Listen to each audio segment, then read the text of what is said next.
Hello, everybody. This is Chichihiro, and welcome back to another episode of my playthrough of 9 hours, 9 persons, 9 doors. The room went very quiet. That's right.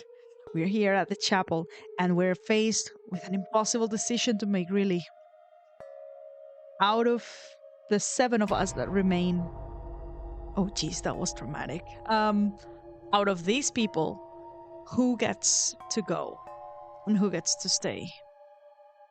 I wouldn't like to be in this situation at all. Let's jump right into it. The room went very quiet. Silence lay across everyone like a thick, heavy blanket. No one spoke. Their faces were Come blank. to think of it,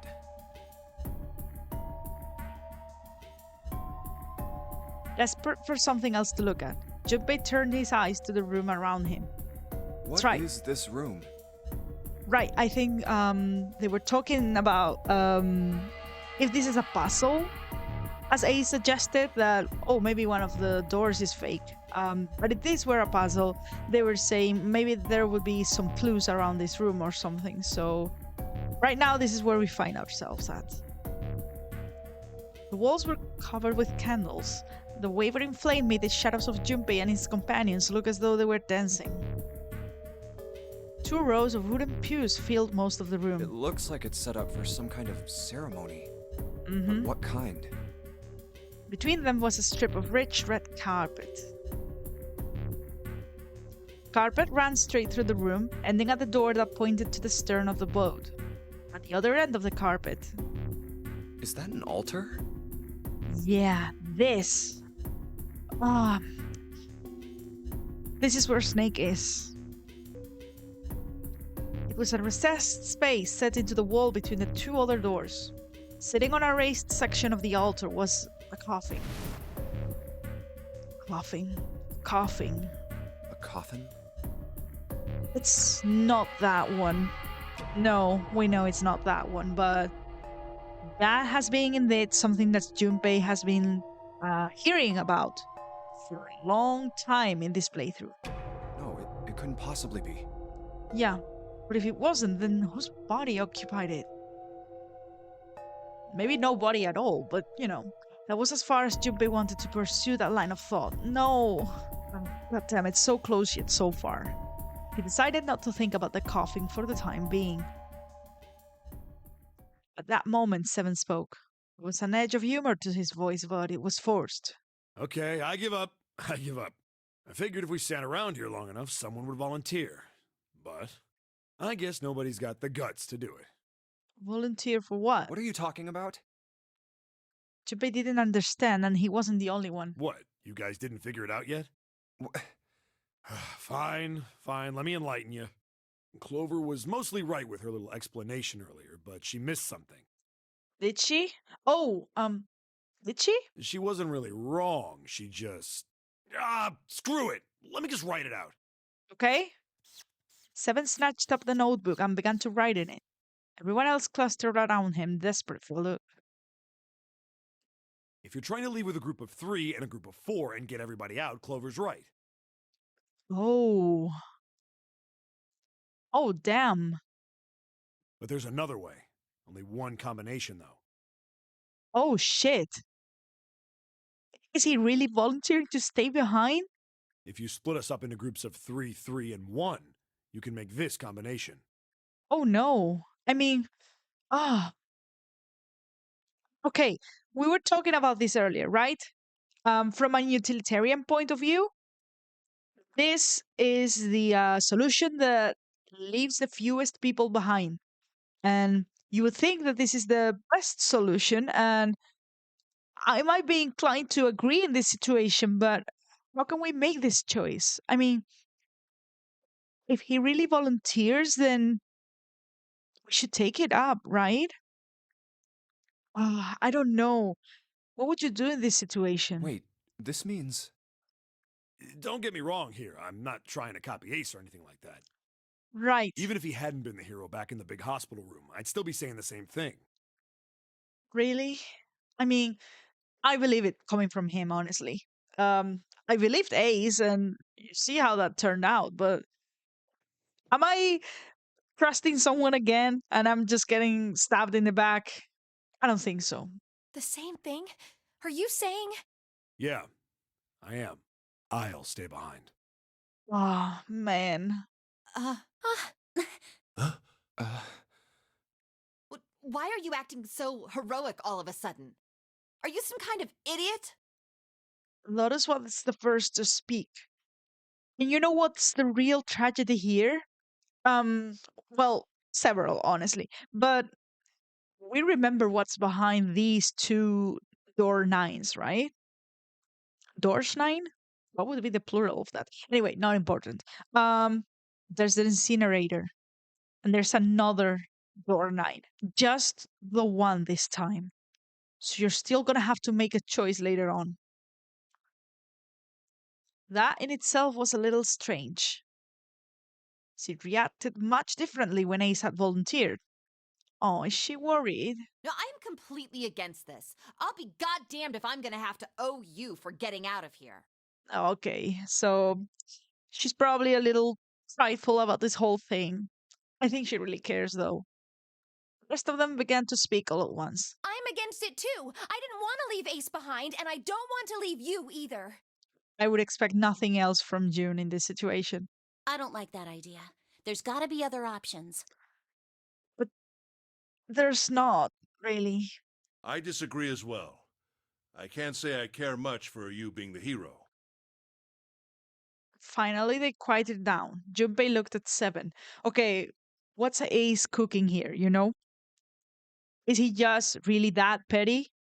Or is there something else he's thinking about? well, there you go, Seven. Proposal denied. Oh, shit. Just like that, huh? Clover's right. There's gotta be a better way than this.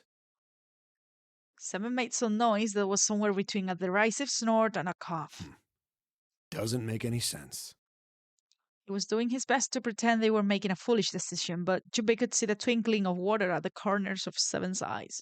Oh, look at this! Look at these people! Look at this group! God damn it. It's all going to go down so quickly. I can sense it. I can feel that something's wrong. I mean, obviously there's so much wrong, but oh, yeah, so worried. That was when Santa spoke. Whoa, hold on a minute. I haven't said anything yet. Uh-huh. Till then, Junpei hadn't realized that Santa had stayed quiet for the whole discussion of Seven's fate. Something in his voice made Junpei uncomfortable. Why? What is he on about? Are you agreeing? You want to leave him here? Santa shook his head. Nah, I'm against it. I don't want to leave Seven here alone. Would you stay behind? No, that wouldn't make sense. Then I don't see how it matters. I said alone. Alone. Who would stay behind with him? Huh? I said I don't want to leave Seven alone. There was a dull shine in Santa's eyes. They were cold and hard. Junpei felt himself shiver. What the hell are you? What? You don't get it? He's volunteering too. I can't leave just one person. I need two more. 3 people, including Seven. I'll be leaving behind 3 people. Wait, is he volunteering himself? No. What's he thinking about? That's my proposal. No, those are my orders. What do you mean orders? What do you mean orders? Yeah, Junpei. What the hell makes you think you can order us around? Who the hell's gonna listen to you? Yeah. You all will. In 3 seconds, you won't have a choice. Don't do this. No. No. No, What? no, sorry, I can't formulate coherent thoughts right now, but if he's gonna do what I think he's gonna do, he's got it. Doesn't he? 3, 2, 1. Santa was so fast, Junpei could barely see him. When he moved, it was almost like watching a dance. His feet moving like lightning. He spun and... Fuck! He had June! No! No! Santa, no! No! God damn it! Why does this keep happening to me? Why does this keep happening to these people? Is this what this game is gonna be about? Someone's gonna go evil, like the end of, well, I mean, there's not enough words for everyone to turn evil or turn to drastic solutions like this. This is not a solution. This is awful. Fuck, man. And after he was like, well, the three of us, Seven, Lotus, and myself, we could leave right now, but we're not doing that. We're not leaving June behind. What's wrong with you? See? I told you. No! His lips curled into a cruel, mocking smile. What? A shudder traveled the length of Junpei's spine. And by the way, this is what I was talking about, in case it wasn't obvious. I knew, oh my goodness, I knew this was gonna come. Junpei doesn't know where this gun came from, but we know. His chest froze and he could feel his breath go stale in his lungs. Nothing made sense. Junpei felt as though his head were about to explode. Santa's sudden change in attitude, saying that he needed 2 more. The gun in his right hand, a revolver. Santa had grabbed June from behind and pressed what Junpei's shaken brain identified as a revolver roughly against her temple. Why? What the hell is that? Where on earth had Santa possibly found a gun? We know. Junpei's questions roared in his mind, but his mouth refused to ask them. The question right now is, do the others that went with him know that he have a gun? I mean, did they know? Because maybe he grabbed it when they were distracted, but no, you had to solve the whole slide and block puzzle to get to it. So obviously everyone would check out the coffin. Couldn't have missed it unless he also like stayed behind or something. No, that doesn't make sense. What's happening? Seven spoke almost as though he has sensed Junpei's confusion. The gun's from the other room. What room? One of the rooms behind door 6. Okay, so they know about it. Here I am, asking questions just the screen before they confirm them for me. I should have known he was gonna do this. I should have taken the gun. You really couldn't have known. We made the same mistake. Good, you know. It's not on you when someone else betrays you. It's really not. Well, it's too late now, fat ass. Santa, shut the hell up. Come on. Damn it. A mixture of fury and frustration twisted Seven's face, and he glared at Santa. Santa, for his part, didn't so much as flinch. The corner of his lip twitched into a slightly wider smile. Then the smile faded, and he began to move. He walked backward, dragging Jun with him. What is he doing? Before long, his back was resting against the door. On the wall next to him was the red. He put his hand on the scanner panel quickly and then forced June to do the same. Now, time for you to start following my orders. Shit, man. This is awful. This is so bad. Like, what the hell?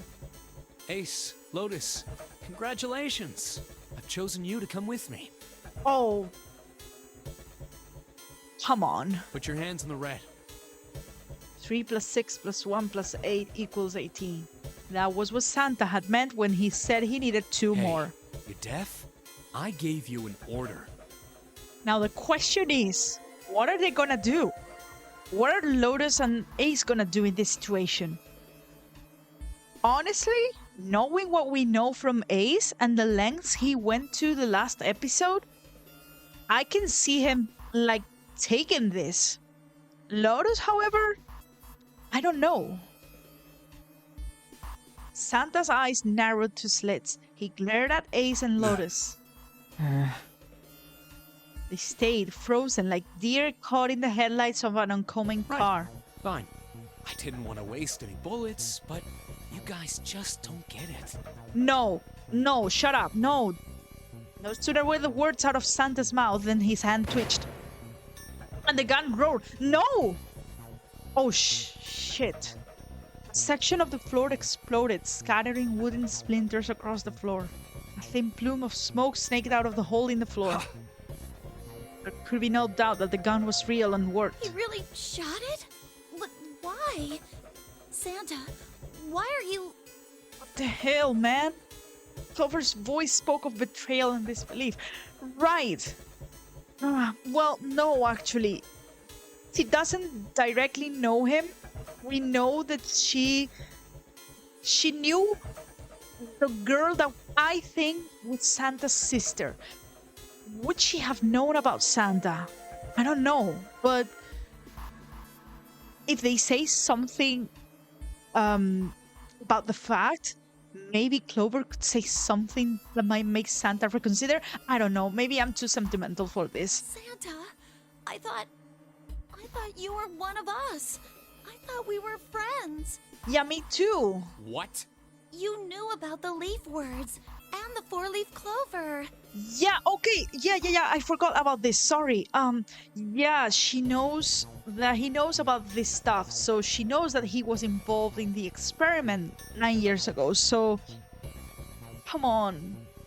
Santa's cheek twitched, almost imperceptibly. What the hell is that shit? I've got no idea. Oh, you do. Don't lie. I think he does. You're lying. Shut up. Just shut up, you stupid bitch. Santa, no. No. You want me to put a bullet in your fucking head? Ah, this is awful. Flecks of spit flew from Santa's mouth, his face twisted with rage. Clover recoiled, her eyes wide. When she spoke, her voice was very small. Santa. He snorted, then shook his head vigorously and turned to face Ace and Lotus. All right, assholes. What are you still standing there for? Get over here and scan those bracelets. I don't have all day. Shit. Oh, what's the matter? Your hearing's starting to go? Going senile, maybe? Shut up. This is the first time I'll defend Ace in this playthrough. Ace and Lotus still didn't move. It almost seemed as if they couldn't move. June's face was pale behind Santa's arm. Her eyes were wild and her chest heaved with every quick breath, like an animal cornered by a predator. Junpei's mind worked furiously. What are they going to do? Then he realized something. There was nothing they needed to do. There was nothing to debate. That's it. They lost. Like, how did you even get out of this situation? June's safety was the first priority. That much was obvious. Doing as Santa had commanded meant that she would be safe from at least 2 threats. She wouldn't be shot, she would leave the ship alive, along with Santa, Ace, and Lotus. There was only one thing for Junpei to do. It's the only way. He turned to Ace and Lotus. Please, go. Oh, Huh? No way. Jumpy, what are you saying? she's not gonna take this. If you stay here, you're going to be stuck, Jumpy. Yeah, And so will Clover and Seven. yeah. I know. But you don't need to worry about us. We'll figure something out. What is there to figure out? Right, Seven? Right. You just leave it to us. Or are you just saying this so she doesn't feel this is such a shitty situation? It's gonna piss me off to do what Santa says, but Don't worry about me either. Clover. There's still something I have to take care of. Oh, okay. I'm thinking, right? What are our numbers right now? The 3 of us that are staying behind. 5, 7, and 4. I'm too shocked to do the calculations mentally. I'm sorry. 5, 7, and 4. That's 7. Look! If we somehow manage to find Snake, we can get out of here too. All Snake has to do right now is like knock on the coffin's lid. But we don't have, well, we do.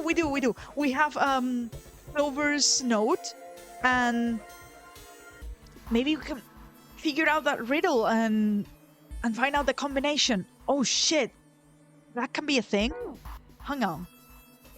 No, you can't! And she says there's still something she has to take care of. Is she talking about the note? Like solving that riddle? Ace, Lotus, don't come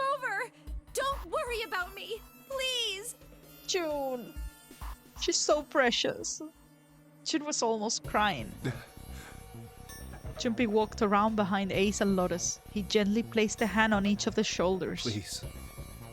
and pushed them toward the door.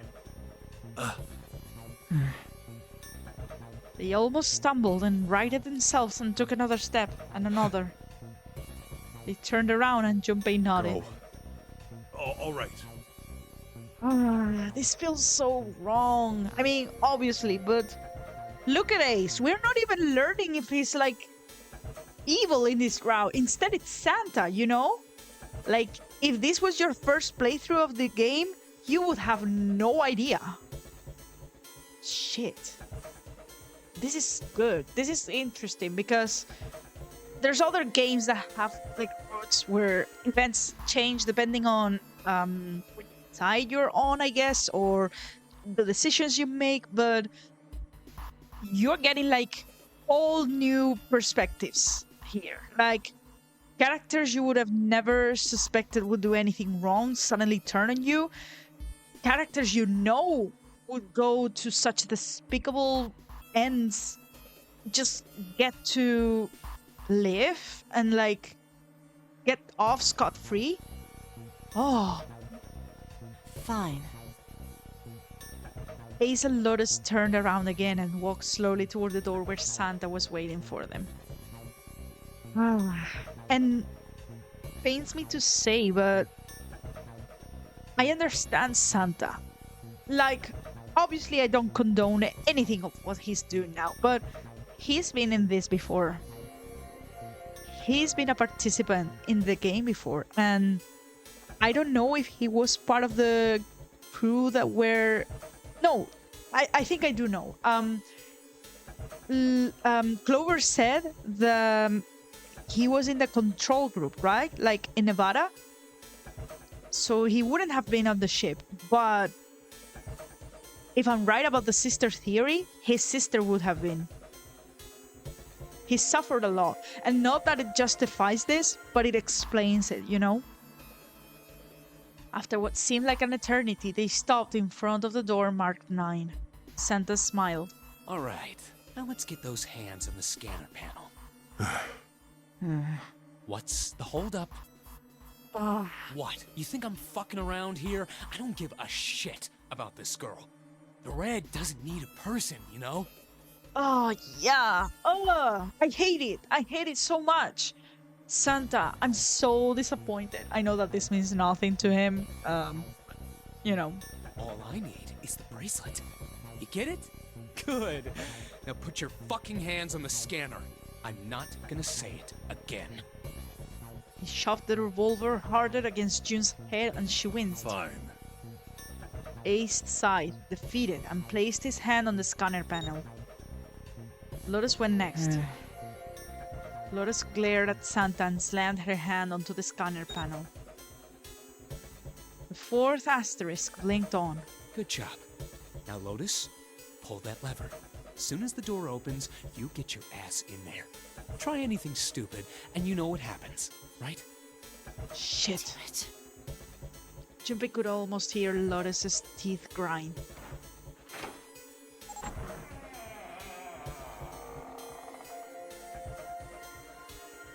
The door slid open. And honestly, okay, one last thought regarding the difference between Ace's twist and this one, at least at face value, you know? Ace's villain reveal was like built up to. Like all the little clues that we managed to piece together when we got the note inside the safe, it suddenly clicked, you know? And before the big reveal and his sudden, you know, change of attitude took place, I was already onto him. Like, I was prepared. This just came out of nowhere, you know? But at the same time, knowing what I know about Santa, it also makes sense. The door slid open. Door number 9 opened at last. It opened with a low, powerful rumble, a drum roll to welcome the chosen few. Good. Go. Lotus and Ace walked through the door, their eyes furious but defeated. Santa waited until they were all the way inside, then hauled himself and June across the threshold as well. 6, 7, 8, Later. and he's gone. They're gone. After exactly 9 seconds, the door swung shut. The gust of air it created caused the candles on the altar to flicker and die.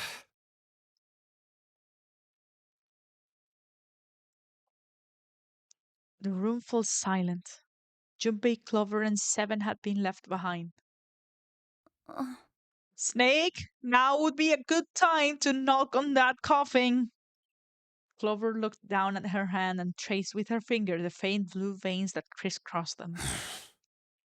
Seven shoved his arms into the front of his overalls and scratched his stomach. No one spoke. Silence made the air feel thick and oppressive.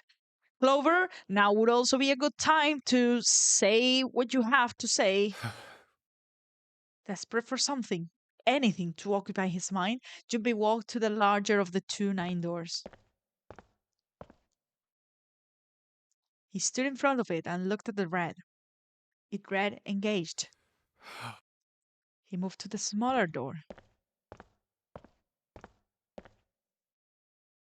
The red read vacant. The digital root of the remaining people was 7. 5 plus 4 plus 7 equals 16. 1 plus 6 equals 7. There was no possible way for them to open a door with 9 on it. Junpei touched the surface of the door. There is a way. There is a person, but... Ah, June. he thought about June, about Akane Kureshiki. Was she safe? That was all that mattered to him. If she was alive, if he had escaped this horrible ball, then he could be at peace. And what about Seven and Clover? This is so cruel. That was what Junpei prayed for. Seven came up next to him. He pulled off his hat, scratched his head, and sighed. So, what do you want to do, Junpei? What do you mean, what do I want to do? What can we do? Yeah. Seven opened his mouth to respond when... Yes! Yes! A noise echoed through the room. Someone was pounding on something vigorously. It wasn't mechanical. It was certainly human. Oh, Clover is gonna be so happy. Junpei and Seven looked at one another. What the hell is that? And of course, the rest of us are gonna be too, because. But then there's the matter of the second 9 door. Will it stay engaged even after everybody else has left? That could be bad. shh, quiet. Clover motioned to Seven to be quiet. She put one finger to her lips and closed her eyes in concentration. The 3 of them listened, trying to determine where the sound was coming Where is from. it coming from? Uh-huh. Could it be? Hey, I think it's coming from this coffin. Yes. You're right. Clover, your note, please, now. Let's open it. But how? What are those muscles for? For show? It's not gonna do it, but You're telling me to force it open? Just shut up and try! Junpei and Seven grabbed hold of the coffin. They tried to get a good grip with what little purchase they could find and pull with all the strength. No way. Damn it! Man, it won't even budge. Uh-huh. There was some sort of keypad attached to the coffin. Its purpose would not have been difficult to determine. Their eyes were almost immediately drawn to it. Not another one. Yeah, looks like it. Do you think we have to put in the right password or it won't open? I Uh-huh. think so. 100%. The noise wasn't stopping. In fact, it was getting louder. Whoever or whatever's inside this thing wants out. And now. Shit. I know that. But how? Without a passcode, I don't think there's much we can do. Because, like, did we ever figure out. My memory is so bad. Did we ever figure out how Snake came to be in this coffin and how his clothes came to be in the possession of Gaiex? They couldn't. They couldn't even tell how many numbers the passcode needed to Isn't be. there a hint somewhere? Yes, there is. Well, let's look for one. Unfortunately, there didn't seem to be anything near the coffin. Clover ran to examine the pews, and Seven investigated the desk, but they turned up nothing. Ugh, there's nothing here. Not making this easy, are they? The sound still wouldn't stop. There wasn't a noise that belonged in that room.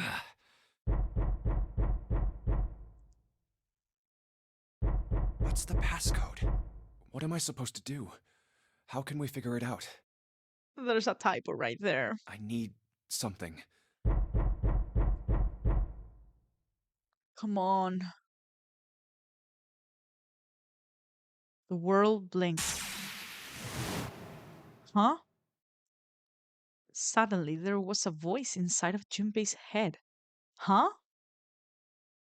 Truth had gone, and truth had gone. Right. He did take a look at the note. And now truth is asleep in the darkness of the sinister hand. Um was that supposed to be now truth or and now? I forgot honestly. Wait, what? What the hell was that? That voice? Junpei was utterly and completely baffled. Huh? What? What's up? Seven and Clover ran over to him, but Junpei didn't know what to tell them. Huh? If he told them he'd heard a voice, they'd laugh, or worse, think he was going insane. So all he said was, Nothing. he cleared his throat a little too loud and looked pointedly down at his bracelet. There were a pair of small buttons protruding from either side of it. I hope I'm not getting this wrong. He did read the note, like very briefly, didn't he? Junpei, he pressed the buttons. Okay. Truth had gone, truth had gone, truth had gone. Look, you're not even being guided through this like we were in the other playthrough, because I remember there was a whole discussion about the meaning of truth and the meaning of gone and the meaning of the sinister hand, right here, you're just supposed to figure this out on your own. Fortunately, we know the answer, right? Truth, right, had gone, left. So it's right, left, right, left, right, left. It's this one, right? I hope I'm not making a mistake here. That would be so embarrassing. I bet this is gonna be the split ending. Maybe? Okay, truth had gone, right had left. I just want to make triple, quadruple sure of this. Right, left, right, left, right, left. That was it. Yes, goddamn. That was so stressful for no reason. 8 numbers blinked on and then off on the bracelet display. Junpei checked one last time. 1 4 3 8 3 4 2 1. 1 4 3 8 3 4 2 1. And this is the exact same code as the previous time. I mean, it's not like I wasn't expecting it to be, but Huh? I did write that down. By the way, I don't have such a good memory. Huh? Hey, what the hell were those numbers? Just trust the process, Oh man. my gosh. Are those? Huh. Junpei didn't answer. Did Clover just recognize them? She said, "Are those?" Like, that's a very specific question. That's not what are those? That's, are those? Junpei didn't answer. He simply walked straight to the coffin. He knelt down in front of the keypad, running over the numbers in his head so that he wouldn't forget. 1 4 3 8 3 4 2 1. 1 4 3 8 3 4 2 1. trembling fingers, he punched them in. 14383421. That was all of them. He punched the E button. There was a moment of complete silence. Then there was the sound of the coffin lid unlatching. Guys, I'm so sorry to have to do this right now, but I have a feeling as to what's coming. And I need to leave that for the next episode. Thank you so much for watching. Please leave a like, comment, and subscribe if you're enjoying this playthrough and would like to support me. And I will see you in the next episode. Goodbye for now.